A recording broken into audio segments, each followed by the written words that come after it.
Congress senior నేత మాజీ మంత్రి ధర్మపురి శ్రీనివాస్ భౌతిక కాయం బంజారాహిల్స్లోని ఆయన నివాసంలో ఉంచారు. మధ్యాహ్నం 2 గంటల వరకు ప్రజల సందర్శనార్థం ఉంచనున్నారు. అంత్యక్రియలు రేపు నిజామాబాద్లో జరగనున్నాయి. అధికారిక లాంఛనాలతో డీఎస్ అంత్యక్రియలు నిర్వహించనున్నారు. ఈ మేరకు సీఎం రేవంత్ రెడ్డి ఆదేశాలు జారీ చేశారు. కొంతకాలంగా అనారోగ్యంతో బాధపడుతున్న శ్రీనివాస్ తెల్లవారుజామున 3 గంటలకు తుది శ్వాస విడిచారు. పార్లమెంటు సమావేశాల కోసం ఢిల్లీలో ఉన్న డీఎస్ కుమారుడు నిజామాబాద్ ఎంపీ అరవింద్ మధ్యాహ్నం హైదరాబాద్ చేరుకుంటారు. అనంతరం భౌతిక కాయాన్ని నిజామాబాద్కు తరలిస్తారు.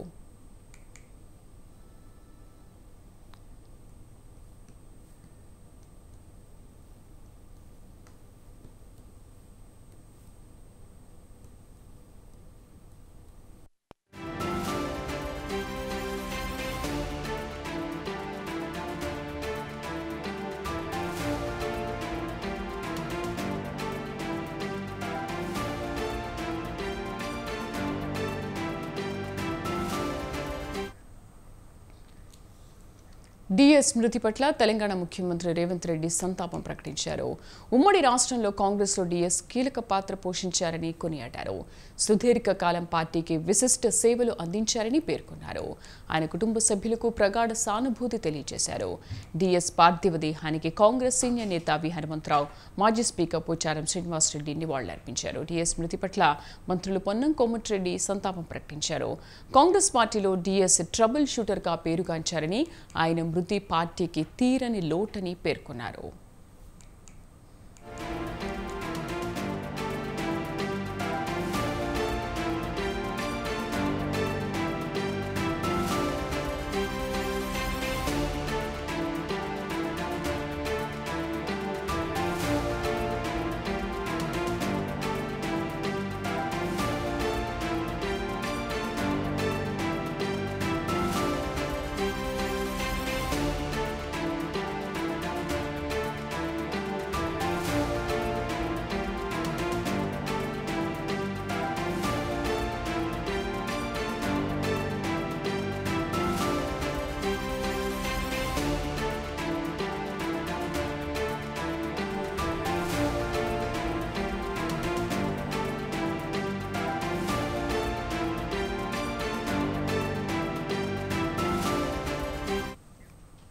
డి శ్రీనివాస్ ఉమ్మడి ఏపీలో మంత్రిగా, ఎంపీగా, పీసీసీ అధ్యక్షులుగా పనిచేశారు. డీఎస్ మృతి పట్ల పలువురు నేతలు సంతాపం తెలుపుతున్నారు. రేపు నిజామాబాద్లో శ్రీనివాస్ అంత్యక్రియలు జరగనున్నాయి. సాయంత్రం నిజామాబాద్ ప్రగతి నగర్లోని ఆయన నివాసానికి డీఎస్ పార్థివ దేహాన్ని తీసుకురానున్నారు.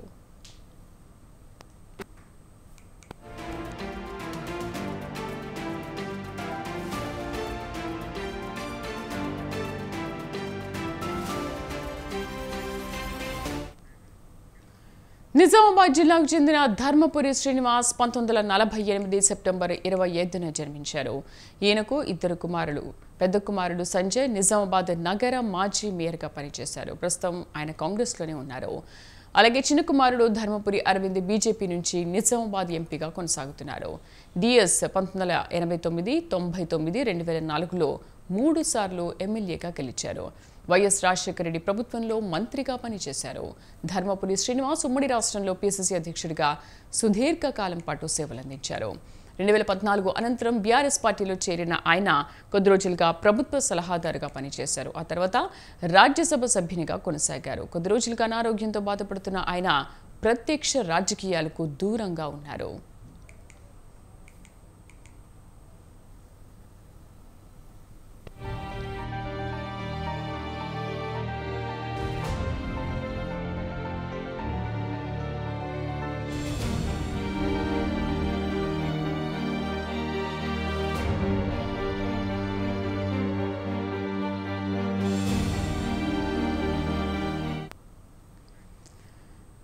దీనికి సంబంధించి పూర్తి సమాచారం కరెస్పాండెంట్ రాజు అందిస్తారు.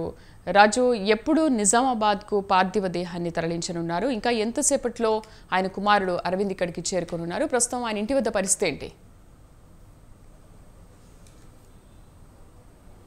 Right Sridevi, Congress party senior నాయకులు అటు మాజీ పీసీసీగా పనిచేశారు 2 పర్యాయాలు, అలాగే సుదీర్ఘంగా రాజకీయాల్లో ఉన్నటువంటి నేత డి శ్రీనివాస్ ఇవాళ తెల్లవారుజాముల 3 గంటలకి కన్నుమూయడం జరిగింది. అయితే ఆయన కొద్ది రోజులుగా అనారోగ్య సమస్యలతో బాధపడుతున్నారు. ఆయనకు మధ్య ఇవాళ అర్ధరాత్రి కొంత అస్వస్థతకు గురైన వెంటనే కూడా సిటీలో ఉన్నటువంటి సిటీ న్యూరో హాస్పిటల్కి తరలించడం జరిగింది. ఆ అనంతరం తరలిస్తున్న క్రమంలోనే ఆయన తుది శ్వాస విడిచిన పరిస్థితి అయితే ఉంది. హాస్పిటల్ వైద్యులు కూడా నిర్ధారించడం అనేది అయితే జరిగింది. ఓవరాల్గా ఆయన కాంగ్రెస్ పార్టీకి చేసినటువంటి సేవలు కావచ్చు, మొదట ఆయన విద్యార్థి యువజన సంఘాల నుంచి అంటే ఎన్ఎస్యుఐ యువజన కాంగ్రెస్ నుంచి రాజకీయ రంగ ప్రవేశం చేశారు. ఆ అనంతరం 1989లో మొదటిసారిగా నిజామాబాద్ అర్బన్ నుంచి పోటీ చేసి ఎమ్మెల్యేగా మొదటిసారిగా ఎన్నికయ్యారు. ఆ అనంతరం 1919లో రెండవసారి ఎమ్మెల్యేగా ఎన్నికయ్యారు. ఆ తర్వాత 2004లో కూడా ఆయన ఎమ్మెల్యేగా పనిచేసినటువంటి పరిస్థితి ఉంది.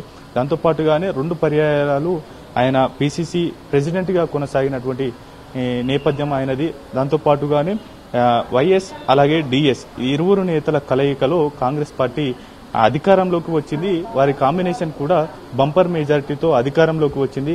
2004 సమయంలో ఆయన బీఆర్ఎస్ తో అటు కాంగ్రెస్ అలయన్స్ కు వెళ్లేందుకు కూడా ఆయన అనేక కృషి చేశారు. దాంతోపాటుగానే ఉమ్మడి ఆంధ్రప్రదేశ్ రాష్ట్ర పిసిసిగా పనిచేసిన సమయంలో కూడా ఆయన ఎంతో తెలంగాణ పట్ల తెలంగాణ వస్తే ఇక్కడ ప్రాంత ప్రజల అభివృద్ధి ఏ విధంగా ఉంటుంది, ఇక్కడ ప్రాంత ప్రజల యొక్క మనుగడ ఏ విధంగా సాగిస్తుంది, ఎటువంటి అవసరాలు ఉన్నాయి తెలంగాణ రాష్ట్రానికి సంబంధించి తెలంగాణ రాష్ట్రం రావడానికి అనేది కూడా పార్టీలో చర్చ చేస్తూ ఉండేవారు. కొంతమంది నేతలు వైఎస్ తో పాటు ఇతర నేతలు ఈ యొక్క ఉమ్మడి రాష్ట్రాన్ని కోరుకున్నప్పటికీ కూడా తెలంగాణ కోసం ఆయన ప్రత్యేక చొరవ చూపేవారనేది అయితే మనకు స్పష్టమవుతా ఉంది. దాంతోపాటుగానే 2004, 2009 వరకు కూడా ఆయన 2 సార్లు మంత్రివర్గంలో చోటు దక్కింది. ఆ అనంతరం కూడా ఆయన సుదీర్ఘంగా రాజకీయాల్లో ఉన్నారు. 2015లో కూడా ఆయన కాంగ్రెస్ పార్టీకి రాజీనామా చేసి బీఆర్ఎస్ లో చేరడం జరిగింది. అనంతరం కేసీఆర్ గవర్నమెంట్ లో అంతర్రాష్ట్ర ప్రభుత్వ సలహాదారుడిగా పనిచేశారు. ఆ తర్వాత 2018 సమయంలో కూడా ఆయన రాజ్యసభ సభ్యుడిగా బీఆర్ఎస్ పార్టీ నుంచి ఎన్నిక కావడం జరిగింది. ఆ తర్వాత ఆయన రాజకీయాల నుంచి కొంత దూరంగా ఉంటున్నారు. ఆయన అనారోగ్యం కారణాలతో కూడా కొంత రాజకీయాలకు దూరంగా ఉంటున్నారు అనేది అయితే చెప్పుకోవచ్చు. కొంతకాలంగా ఆయన రాజకీయాలకు దూరంగా ఉన్నప్పటికీ కూడా తన కుమారులు ఒకరు సంజయ్ చిన్న కుమారుడు బీజేపీలో ఉన్నారు. ఆ తర్వాత పెద్ద కుమారుడు సంజయ్ అరవింద్ బీజేపీలో ఉంటే సంజయ్ కాంగ్రెస్ పార్టీలో చేరారు. ఆ అనంతరం కూడా కాంగ్రెస్ పార్టీలో నేను కొనసాగాలి, చివరి నిమిషంలో నాకు కాంగ్రెస్ పార్టీలో ఉండాలని ఉంది అనేటటువంటిది కూడా గాంధీభవన్ వేదికగా వచ్చి చెప్పినటువంటి పరిస్థితి ఉంది. ముఖ్యంగా ఆయన చేసినటువంటి పార్టీకి కావచ్చు, రాష్ట్ర ప్రజలకు చేసినటువంటి సేవలు కూడా చిరస్మరణీయం అంటూ కూడా చెప్పడం అనేది జరుగుతూ ఉంది. ఇక్కడికి పార్టీలకు అతీతంగా ఆయన పార్థివ దేహానికి నివాళులు అర్పించేందుకు వెంకయ్య నాయుడు, కేంద్ర మంత్రి కిషన్ రెడ్డితో పాటు ఇతర నేతలు అటు పార్టీలకు అతీతంగా కూడా ఇక్కడికి చేరుకున్నటువంటి పరిస్థితి అయితే కనిపిస్తా ఉంది. ఇతర కీలక నేతలు కూడా ఇప్పుడిప్పుడే ఆయన పార్థివ దేహానికి నివాళులు అర్పించేందుకు కూడా చేరుకుంటున్నారు.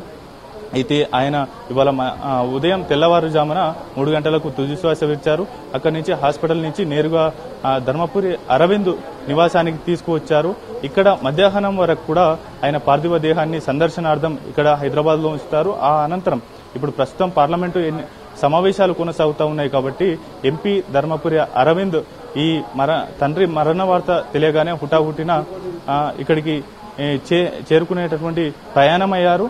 అయితే ముఖ్యంగా పార్టీలో ఆయన చేసినటువంటి సేవలు కావచ్చు, ప్రజలకు చేసినటువంటి సేవలను కూడా ఇక్కడికి వచ్చినటువంటి నేతలు కొనియాడుతున్నటువంటి పరిస్థితి కనిపిస్తూ ఉంది.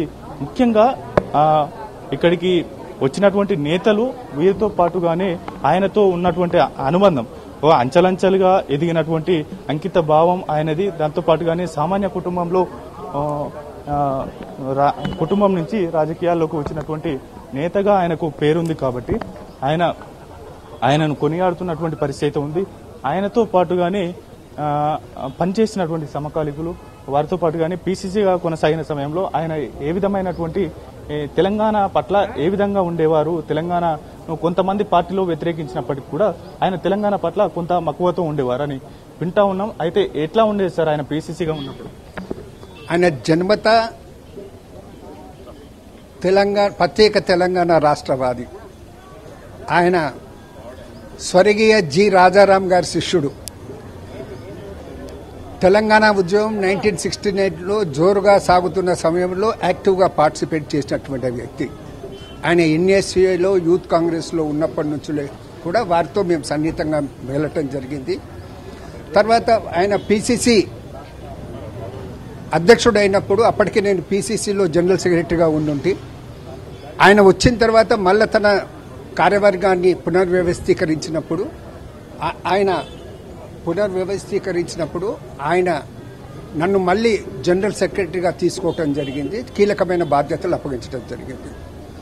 ఆయన ఉమ్మడి ఆంధ్ర రాష్ట్రానికి అధ్యక్షుడైనా కానీ తెలంగాణ వాదం వినిపించడంలో ఎప్పుడూ వెనకం చేయలేదు. మా ముంగట్నే ఎన్నోసార్లు సీనియర్లు కొందరు సమైక్యవాదులు వచ్చేసేసి మీరు ఇలా మాట్లాడితే ఎట్లా ప్రత్యేక రాష్ట్రం గురించి పిసిసి అధ్యక్షుడే అంటే ఆయన తాను ఎందుకు తెలంగాణను కోరుకుంటున్నానని వారికి విపులీకరించి చెప్పేవారు. సో ఆయన పిసిసి అధ్యక్షుడు ఉన్నప్పుడు మేము అనేది గాంధీ భవన్లో తెలంగాణ వాదాన్ని వినిపిస్తుంటే అప్పట్లో ముఖ్యమంత్రి ఉన్నటువంటి రోషయ్య గారు తర్వాత అప్పట్లో ఇన్ఛార్జ్ ఏఐసిసి జనరల్ సెక్రటరీగా ఉన్నవారు కూడా ఆయనపై ఒత్తిడి తీసుకొచ్చేవారు. ముఖ్యంగా చెప్పండి, 2004లో ఆయన ఉమ్మడి రాష్ట్రంలో రథసారథిగా ఉన్నారు కాంగ్రెస్ పార్టీకి. ఆ సమయంలోనే రాష్ట్రంలో అధికారంలోకి వచ్చింది కాంగ్రెస్ పార్టీ. అటు వైఎస్డిఎస్ కలయిక ఏ విధంగా ఉండేది, ఆయన చేసినటువంటి పార్టీ అధికారంలోకి రావడానికి ఆయన చేసినటువంటి కృషి ఏ విధంగా? వైఎస్డిఎస్ సమన్వయంతో 2 సార్లు అధికారం తీసుకొచ్చారు, 2004లో 2009లో. ఆయన ఆర్గనైజేషన్ వ్యక్తి. కింది నుంచి ఉండే కార్యకర్తలు ఎవరు వచ్చినా కానీ వారందరితో మాట్లాడి వారి సమస్యలు వినొచ్చి వాళ్ళ యొక్క మనసులను ఆకట్టుకునేవారు. స్వయంగా రాజశేఖర రెడ్డి గారు ఎన్నోసార్లు ఉన్నారు. డిఎస్ గారి దగ్గర 2 సెల్ ఫోన్లు ఉంటే చాలు, ఆ 2 సెల్ ఫోన్లతో మొత్తం అన్ని కార్యక్రమాలను నడిపిస్తారు ఆయన అన్నమాట. కొన్ని వందల వేల ఫోన్ నంబర్లు, లీడర్ల ఫోన్ నంబర్లు అనేది ఆయన నోటి మీద ఉండేవి. ఏ బుక్ చూసేది కదా, డైరీ చూసేది కదా, డైరెక్ట్గా కలిపేసేసి మాట్లాడేవారు. సో గ్రాస్ రూట్ల వల్ల యావత్ ఆంధ్రప్రదేశ్లో కూడా ఏ మూలలో ఎవరున్నారు, ఏ నాయకులు ఉన్నారనే విషయంలో వారిని ఏ విధంగా అనేది పార్టీ కార్యక్రమాలతో సమన్వయం చేయాలనే ఉద్దేశంలో ఆయనకున్న అనుభవంతో 2 సార్లు పార్టీ అధికారానికి రావడం జరిగింది. ఓవరాల్ గా డి శ్రీనివాస్ ఇంటికి ఒక్కొక్కరుగా నేతలు చేరుకుంటున్నటువంటి పరిస్థితి ఉంది. ఇవాళ మధ్యాహ్నం వరకు కూడా ఆయన పార్థివ దేహం హైదరాబాద్ లో ఉంటుంది. అనంతరం ఇక్కడి నుంచి నేరుగా నిజామాబాద్ తీసుకువెళ్తారు. అక్కడ మున్నూరు కాపు భవనంలో కూడా కాసేపు ఉంచుతారు సందర్శనార్థం.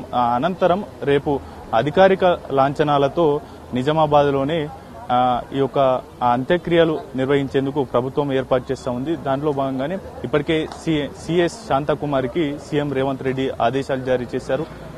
అయితే పార్టీకి కావచ్చు, అటు ప్రభుత్వానికి, తెలంగాణ రాష్ట్ర ప్రజలకు, ఉమ్మడి రాష్ట్ర ప్రజలకు కూడా ఆయన చేసినటువంటి సేవలు చిరస్మరణీయం అంటూ నేతలు కొనియాడుతున్నటువంటి పరిస్థితి ఇక్కడ కనిపిస్తా ఉంది. శ్రీదేవి. రాజు, థ్యాంక్ యూ.